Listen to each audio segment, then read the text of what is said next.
In this video, we're going to be going over if, else, and elif statements in Java. So quickly, I want to fix a really small mistake I made in the last video. So if you guys don't know, I am like a Python programmer typically. So I'm doing Java obviously, but Python is like my first language. So I'm used to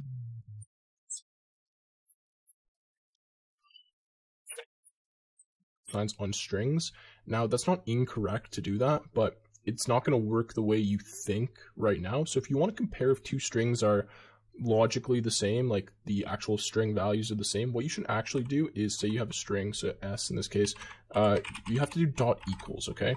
And then inside of this equals here, you're going to put the string that you want to compare it to, or you're going to put another variable, which is a string. So in this case, if I wanted to say if like my scanner object, which I've just typed out before this video, is equal to hello, this is how I would do it with this dot equal sign, not the two equal signs. The two equal signs isn't wrong, but it's going to give you a different answer, and we will talk about that in future videos, but it's too advanced to go into right now. So just remember, if you want to compare two strings, use dot equals. My apologies about that from the last video. So what we want to do now is we're going to be using if and else statements. So pretty much, if something happens, do this. Otherwise, do this. And this is the basis of programming, using conditions based on like user input or based on certain events that happen. We're going to do different things, right? So they're really important to understand. So first of all, what I'm doing here is I'm just setting up a new scanner object. I'm just going to get input from the user. We've already talked about this. And what I want to do is I want to check that user's input, and based on what they type in, I want to do something. So the basic syntax for if and else's in Java is you simply type if, you put brackets, and inside of these brackets is going to be your condition. And this is why I spent so much time talking about conditions in the last video. The condition here is if this condition evaluates to true, whatever's inside of what I'm about to show you here, whatever's inside of these curly braces is going to happen. So let's start with the condition. I'm going to say if s dot equals, not two equal signs, and in this case, I'm going to say Tim. So if the user types in Tim, when we prompt them for input, then I want to do something. And what's going to happen is inside of these curly braces, and this denotes a block. So this is known as like an if statement or an if block. So this block simply goes the syntax if, then we have this these brackets. Inside the brackets is a condition. The condition can be as long as it wants, as long as you want, as long as you're going to get a true or false value back from it. And then we have these curly braces, so an open brace and a closed brace. And inside of these braces, anything that I type in here is going to happen if this condition is true. So let's just do a quick little test here, and I'm just going to do system.out.println, and in this case we'll just say you typed Tim. Okay, wow, you typed Tim. Okay, and let's run the program and see what happens. So when I run this, if it loads up, that's odd. Okay, give me 1 second. Okay, so we're back. I accidentally closed my console, and yeah, we're running into some issues with that. So I got that up and running now. Let me just restart this quickly. Okay. Wow, okay, I don't know why that's white, but anyways, let's just type out, I don't know, what are we going to say here? Let's type hello and see what we get. Well, we get nothing because we didn't type Tim. So let's run it again. Let's try, and this time I typed Tim, and it says you typed Tim. So there we go. Our basic if statement is working. Now, I want to just put another system.out over here so that we can see what happens when we have, like, just with this example, okay? I'm just going to print, I'm literally going to print, okay? So now what I want to show what happens here is, like, what is the program going to run? So if we type Tim, we're going to get this you type Tim. But are we still going to get this print out here, or are we not going to get it? Well, let's test this out and see, okay? So in this case, I type Tim. So when I type Tim, it says, you type Tim, and then it says print, okay? Now, the reason that happens is because this print is not within this if block, right? So it's just going to execute simply after this if block happens. So now, same thing, right? If I type, like, hi, it's still going to print out print to the screen. Because, right, it didn't go through this if block, but this is not inside of the if block or the if statement or whatever, so that executes. Okay, so that's pretty straightforward. Now I'm going to show you else and else if. We're going to start with else. So else is very straightforward. It can only come after an else if or an if. So like the start of the block has to be if, and then this else, you can't just have it like alone. It has to come after an if statement or an else if statement, which we're going to go into in a second, okay? There's different ways to format this. Some people like to put the else like this, so it has the closing brace and then the open brace. I personally like to do it like this. Some people like to do it like this. It's however you want, okay? This just works fine. Just make sure that your curly brace doesn't look something like that all the way out there, because that's kind of hard to read, okay?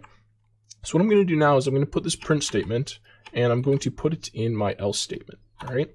Now, the way this else works is if this happens, that's fine. We're going to go in here, we're going to print this out, and then we'll move down to the end of the block. So we'll go to here as our next execution line.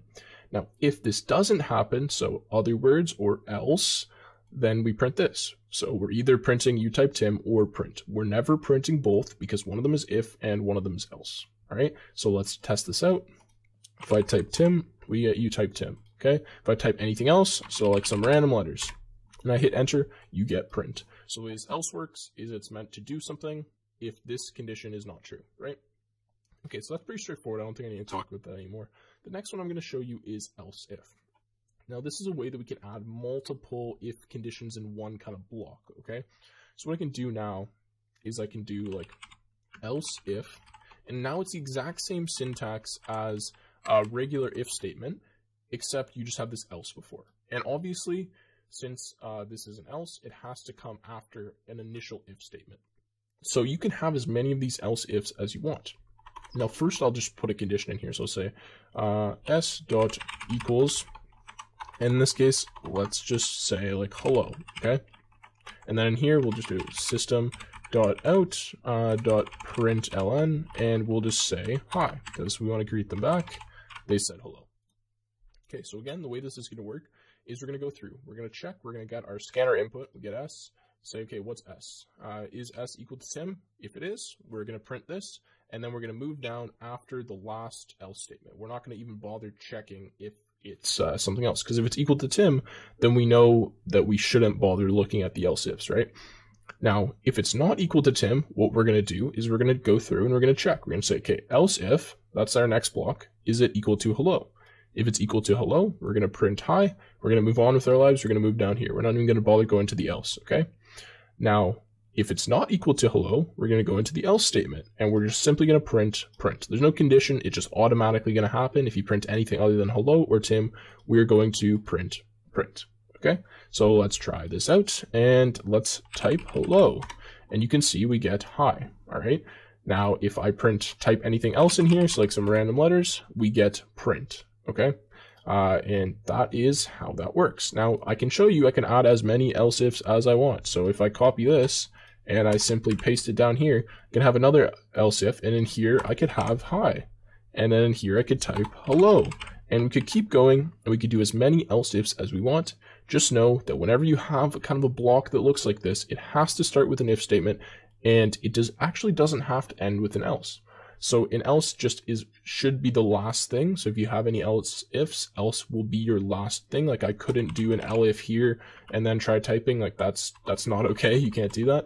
But if I omit this else, that's perfectly fine. So now I have, if we type Tim, we type hello, or we type hi. Let's run this, and let's type none of them. Let's type a bunch of letters. We get nothing printed to the screen because we don't have that else statement. Now if I type hi, you see we get hello. Because, right, we went through, it wasn't equal to Tim, it wasn't equal to hello, so we printed hi. Now, I want to show you this. This is a bad example, but it'll work. If I put hello here, and I put hello here, which one are we going to print? So remember, we're only going to print one of these things. We're not going to print more than one. So which one is it? Is it hi, or is it hello? Well, let's test it out. If I type hello in here, we print hi. Now, the reason we're printing hi is because this else if is above this one. And this is the first one that's going to be looked at when we type something in, just the way I kind of went through it sequentially. So since we print hi here, well, we're like, okay, well, that happened. So there's no point in checking this, and we just move on. Okay, straightforward. Now, again, I could do more if statements down here. You could keep typing, like do a bunch of stuff. Just understand you can have as many else ifs as you want. You don't need an else if, like we could just do an if and an else, but every time you have kind of like an if statement or block starting, it has to start with an if. It can have as many else as you want, and the last thing has to be an else if you're adding the else. You don't have to have that else there. So anyways, I think that's all I'm going to show for if statements, else ifs, and else. They're pretty straightforward. Any condition can go here. So anything that I showed you before, like you could have a really long chain conditional with a ton of stuff. Same thing here. You could have any condition, like it doesn't matter. Anything that gives you a true or false value. You could also literally just type true, and like that would always happen.